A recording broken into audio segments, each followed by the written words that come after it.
Dhaka city কর্পোরেশনের ইশরাক হোসেনের শপথ নিয়েও তাল ভাঙা শুরু করছে। আমরা মনে করি এটা এই সরকারেরই ব্যর্থতা, আইন শৃঙ্খলা রক্ষাকারী বাহিনী এবং প্রশাসনের ব্যর্থতা। সাম্য হত্যার সাথে যারা প্রকৃত অপরাধী, যারা দোষী, তাদের বিচারের দাবিতে আমাদের এই অবস্থান কর্মসূচি। আজকে ঢাকা বিশ্ববিদ্যালয় তার নিজ ক্যাম্পাসে খুন হয়েছে।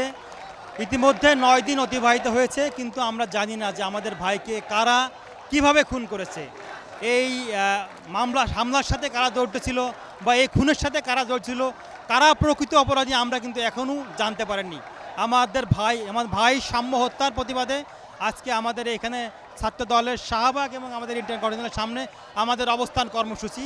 আমরা এই অবস্থান কর্মসূচি থেকে সাম্য হত্যার সাথে যারা প্রকৃত অপরাধী, যারা দোষী, তাদের বিচারের দাবিতে আমাদের এই অবস্থান কর্মসূচি। আজকে আমরা ইতিমধ্যে লক্ষ্য করলাম যে অন্তর্বর্তীকালীন সরকারে যারা আছেন সব জায়গাতেই তাদের একটা গাফিলতি আমরা লক্ষ্য করছি, যে যারা প্রকৃত অপরাধী, যারা যৌক্তিক দাবি, সেগুলো তারা কানে নিচ্ছেন না বা এগুলোর বিষয়ে তারা কোনো পদক্ষেপ নিচ্ছে না, দরালো কোনো পদক্ষেপ নিচ্ছে না। আমরা কালকে দেখলাম যে ঢাকা সিটি কর্পোরেশনের ইশরাক হোসেনের শপথ নিয়েও তাল ভাঙা শুরু করছে।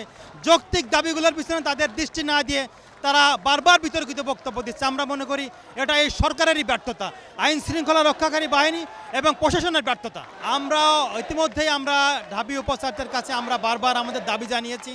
আমরা ঢাকা বিশ্ববিদ্যালয়ের প্রক্টর এবং ভিসিকে আমাদের অবস্থানের বিষয়ে আমরা তাদেরকে অবগত করেছি।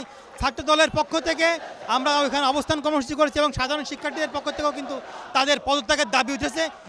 তাদের এই দায়িত্ব পালনের অবহেলার কারণে সবাই কিন্তু তাদের পদত্যাগ দাবি করছেন, আমরাও তাদের পদত্যাগ দাবি করছি। ম্যাজিক হার্বাল টুথপেস্ট দূর করে দুর্গন্ধ সৃষ্টিকারী দাঁতের সমস্যা। ইয়েস, দেখাও তোমার ম্যাজিক। আমরা আজকে আমাদের এইখানে 9:30 থেকে বিকাল 5টা পর্যন্ত আমাদের অবরোধ কর্মসূচি থাকবে, ব্লকআউট থাকবে। এরপর আমাদের ছাত্র দলের সভাপতি সাধারণ সম্পাদক পরবর্তী কর্মসূচি ঘোষণা করবেন।